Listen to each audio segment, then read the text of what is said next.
Маје se osjećala obeshrabreno, njen članak je i dalje boleo nedeljama nakon malog uganuća. Trudila se da ostane pozitivna, ali brige su nastavile da se uvlače u njen usporavajući njen oporavak.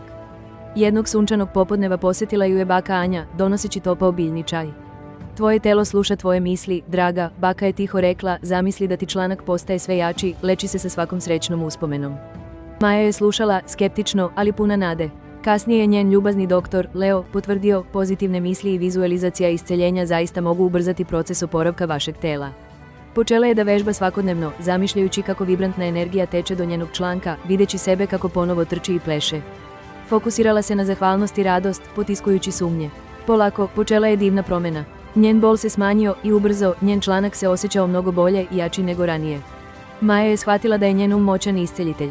Ova priča nas uči da naši umovi posjeduju neverovatnu moć da prirodno isceljuju naša tela, a pozitivne misli i vizuelizacija mogu efikasno ubrzati oporavak.